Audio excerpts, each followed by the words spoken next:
Merci à toutes et à tous pour votre fidélité à cette émission. Jarama, comme disent les Peuls, et Djordjeuf, merci en Wolof du Sénégal. C'est le dernier mercredi du mois et comme chaque dernier mercredi du mois, honneur à une dame ou à des dames qui sont définitivement engagées pour diverses causes en faveur de la femme. Oui, c'est ça, 50-50.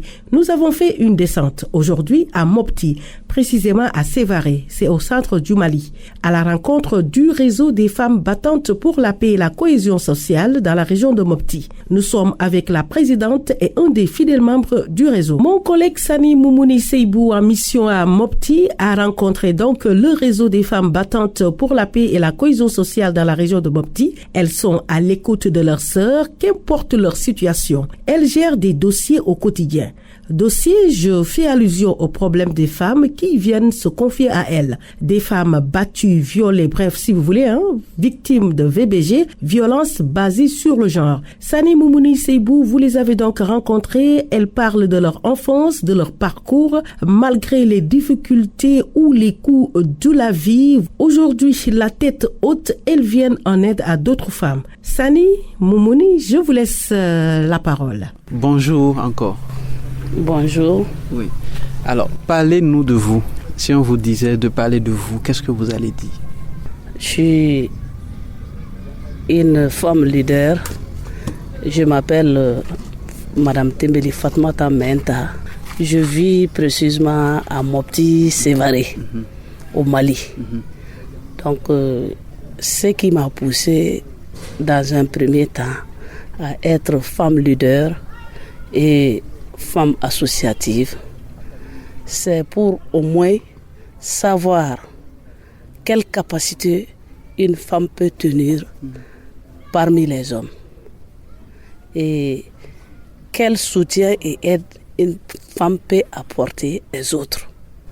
Donc c'est ce qui m'a poussé un premier temps à être une femme leader et associative, représentante dans ma région. Alors, votre enfance, comment ça s'est passé? Vous avez grandi comment? Quels étaient les problèmes? Et comment est-ce que vous avez géré les problèmes? Bon, s'il faut parler de mon enfance, j'ai pas eu trop d'impact dans mon enfance. J'ai vécu avec mon père et ma mère. Et mon père est décédé dans les environs de 75 ans, quand il décédait. Et ma maman, jusqu'à présent, elle vit. Je suis déjà une personne qui n'a pas trop subi de coups dans sa vie. Et je suis partie à l'école. Et vous êtes allée à l'université? Bon, j'ai quand même fait le lycée. Et j'ai obtenu mon baccalauréat. Et après ça, je me suis mariée. Comme on est en Afrique. Pourquoi vous n'êtes pas allée à l'université? Bon, à l'université, quand le mariage s'est promis seulement, mon père m'a supplié de savoir que la vie est trop courte. Et si bien dit avec mon papa, il est décédé trop tôt. Après mon mariage seulement, mon père est décédé dans la première semaine du mariage. Désolé. Donc j'ai aimé me marier pour ne pas être un enfant maudit. Donc c'est ce qui m'a envoyé dans le mariage. Donc vous vouliez être une grande dame, vous voulez faire quel métier? Bon, actuellement, quand vous avez eu le bac, quel métier vous voulez faire après l'université? Quand j'étais au niveau du bac, ma pensée était d'étudier et être un jour au ministère. Ministère de la femme. De la femme ou dans un ministère. D'être fonctionnaire d'un ministère. D'être fonctionnaire dans un ministère. Donc, cette ambition quand même a été interrompue. Et après ça, j'ai fait l'IFM. L'IFM, c'est l'IFM, c'est l'école de formation des enseignants, des instituteurs. Okay. Donc j'ai fait l'IFM en 2003 et j'ai obtenu mon diplôme d'IFM en 2003. Et c'est ainsi que je suis devenue enseignante. Maintenant, après l'enseignement, jusqu'à présent, je suis dans l'enseignement. J'ai commencé mon enseignement dans une école privée. J'ai fait 13 ans d'enseignement dans cette école privée. L'école est à Mopti. L'école se nomme l'école privée Sofara. J'étais enseignante du premier cycle. Et de là-bas, maintenant, j'ai eu une visite de mon DECAP Fé Ablaye Maïga. DECAP, c'est le directeur d'académie d'enseignement. Okay. Donc quand j'ai eu la visite suivie par les conseillers, il m'a promis qu'il va me recruter au niveau de son école gouvernementale et école publique. Donc j'ai été recrutée en 2008 dans l'école publique, ici à Mopti. De là maintenant, j'enseigne. Jusqu'à présent, je suis enseignante. Donc après tout ça, un jour, je me suis assise et pensée sur les associations. Comme je partais à travers une maman en participant dans les formations et les ateliers, j'ai aimé créer une association pour ma part. Et aujourd'hui, je suis une présidente d'association. Et de cette association maintenant, on a beaucoup fait des formations et des ateliers pour comment être une femme leader, comment faire pour pouvoir convaincre sa population et comment les sensibiliser. Donc on a beaucoup suivi de formations et d'ateliers. C'est de là qu'on a créé notre réseau des femmes battantes pour la paix et la cohésion sociale dans la région au moment de l'année 2012-2013. Quand la crise a commencé. Quand, au début de la crise, on a créé ce réseau. Et actuellement, le réseau vit très bien. Et puis nous sommes, s'il faut aussi dire mieux que ça, nous sommes les femmes les plus reconnues dans les réseaux et associations de la région. C'est pour cela qu'on s'en garde souvent à ne pas trop parler dans les émissions. Et on va dans ces émissions qui sont spéciales pour savoir dire ce qu'il y a droit à dire. Donc de là maintenant, aujourd'hui là où nous sommes des femmes aussi dans l'avenir qui seront proposées par la région pour qu'on puisse compléter le quota de l'élection législative, communale et même municipale. Donc vous rêvez d'être maire ou bien député un jour? Maire ou député ou encore conseil de cercle, conseil régional. Donc nous sommes dans cette option actuellement. C'est l'UNIFEM qui nous a formés dans cette base. On a fait plus d'une formation de 4 ans là-dessus. Donc on nous a proposé une vingtaine de femmes pour la région. Nous sommes parmi ces femmes-là, moi et ma présidente. Comment ça se passe? On se rend compte que vous êtes comme des sœurs. Comment ça se passe? Bon, cette intimité-là, c'est la volonté divine.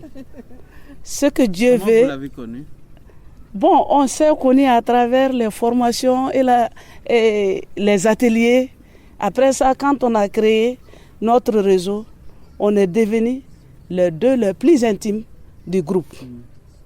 Donc de là maintenant, ça a créé beaucoup de relations qui n'est même pas l'association ni le réseau entre nous deux. Donc c'est pour cela qu'on est là, on se comprend comme grande sœur et petite sœur. Qui est grande sœur? Bon, nous sommes à peine de même âge, mais on se respecte à travers le quart mensuel qui est entre nous dans l'année. Mais il arrive des moments où vous ne vous entendez pas. Comment ça se passe? Bon, on ne s'est jamais chamaillé et dire qu'on ne se comprend pas là-dessus. Vous comprenez toujours? Tout le temps. Parce que deux personnes, quand vous vous aimez, on ne peut pas aller au-delà de l'intimité. Donc, toute chose qui est là, c'est la franchise et la transparence. Même pas plus que ce matin. Nous sommes 4 personnes. Mais ce matin, il y a eu un petit problème là. J'ai pris ma moto juste chez elle. Je suis venue, mais pas entre moi et elle, mais entre moi et entre nous et une autre copine qui fait partie du réseau. Et elle a fait la médiation. On est venu, entre nous deux, on a discuté là-dessus. Et quand on a terminé, on s'est compris, on a vu que Ce qu'il faut prendre comme précaution, on l'a pris ça entre nous deux. Et ça a marché? Oui, et ça a marché. On aura un résultat à travers ce problème. Ok, merci. Madame. Alors, Madame Maïga, bonjour. Bonjour. Ouais, il faut vous présenter. Qu'est-ce qu'on peut savoir de Madame Maïga? Je m'appelle Madame Touré Aguechetou Maïga. Je suis de Mopti, je suis née à Mopti, grandi à Mopti. C'était comment votre enfance? Bon, mon enfance a été un peu dure. J'ai perdu ma mère d'abord. Mon père était tout pour nous. On ne savait même pas qu'on a perdu ma mère, tellement que mon père était bon avec nous. Mais lui aussi, il n'a pas duré. Il est décédé. Donc, c'est moi la plus grande. J'étais en 9e année. Je n'ai pas pu continuer encore. On n'avait pas de soutien ni rien. Moi, j'ai laissé l'école comme ça. Je vendais des pâtés, des viandes pour prendre soutien de mes frères et sœurs. En tout cas, j'ai fait beaucoup pour eux, pour que eux quand même, au moins, ils puissent manger et réussir. Est-ce qu'ils ont réussi aujourd'hui? Oui, Dieu merci. Ils sont combien? Nous sommes au nombre de 8. 4 femmes, 4 garçons. Aujourd'hui, presque, ils sont tous fonctionnaires. Grâce à votre soutien? Oui, grâce à mon soutien. Même les cadets, les policiers. L'an passé, il est devenu policier. La plus petite. Et la mère décédée, elle avait 2 ans. Oui. Donc vous êtes contente pour ça. Quand vous les regardez, vous êtes contente? Oui, je suis très contente. Oui. Et puis, elle a même abandonné son foyer. Alors, mon mari, lui, il est égoïste. Parce que j'étais là-bas avec mes frères et sœurs. Il m'aidait. Quoi. Donc, eux aussi, ses parents ont dit que pourquoi elle m'aide. Tous les frères, là, ils sont au nombre de 8. Tout ce qu'il a eu, il ne fait que investir moi et mes frères. Donc il a dit, moi je n'ai qu'à... Est-ce que c'était vrai? Est-ce que c'était vrai? Oui, il fait son mieux. Oui, c'est vrai. Et on se complète. Moi, je vends mes choses. On prend la pension de mon père. Donc on se complète. Donc ils ont dit, lui aussi, il a écouté ses parents. Il a déménagé, il a dit que je n'ai qu'à laisser les enfants. Il y a combien d'années? Il y a beaucoup d'années. Il m'a dit de laisser les enfants. Et puis, moi et lui seul, on n'a qu'à partir à Bamako. Alors que c'est vos frères et vos soeurs? Même père, même mère. Donc vous avez refusé, il est parti à Bamako vous laisser? Il est parti à Bamako me laisser. Et vous ne l'avez pas suivi? Non, je n'ai pas suivi. Elle a aussi eu 3 enfants. Avec le mari a abandonné elle et ses enfants et ses frères pour aller à Bamako. Et il s'est remarié à Bamako, il a résidé à Bamako. Il a sa femme et ses enfants là-bas. Et puis maintenant, Dieu merci, moi, mon premier garçon, il est à l'école de médecine. Il fait la 4e année. La fille là aussi, elle a eu son bac, elle fait l'université. Le plus petit, lui aussi, il a pris son bac au bac. Il est à l'université de Chine. Donc vous vous êtes remarié? Non. Tu n'as pas vu, j'ai dit Madame Touré. C'est lui qui est Touré. On ne s'est pas divorcé d'abord. Ah bon? Mais il a vu sa responsabilité. Il a vu sa responsabilité. Donc vous êtes toujours marié? Oui. Vous avez fait mariage civil? Oui, j'ai un mariage civil. Ok. Et il n'a pas divorcé? Il a refusé aussi de divorcer. J'ai dit il est égoïste, tu n'as pas entendu.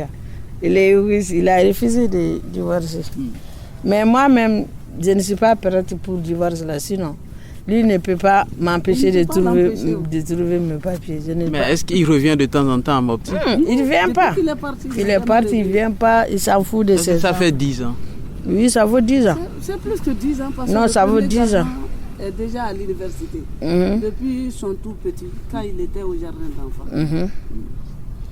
D'accord. Maintenant, pourquoi vous êtes devenue celle qui défend les femmes, celle qui se bat pour les femmes? Pourquoi? Parce que moi j'ai vu j'ai beaucoup souffert. C'est pourquoi ça me met en tête de l'aider les autres pour qu'ils ne peuvent pas trouver les mêmes problèmes que j'ai eu. C'est ça. Okay. Est-ce que ça marche bien? Oui, ça marche bien. Beaucoup marche. Quand il y a le problème pour les femmes là, on fait tout. On fait beaucoup de choses pour eux. Les femmes vivent, même si tu n'es pas vivre. Quand une femme a un problème là, c'est notre problème. On fait tout pour te satisfaire. Comment ça va avec la vice-présidente? La vice-présidente, elle, c'est ma vice-présidente, c'est mon amie, c'est ma confidente. Elle est tout, quoi.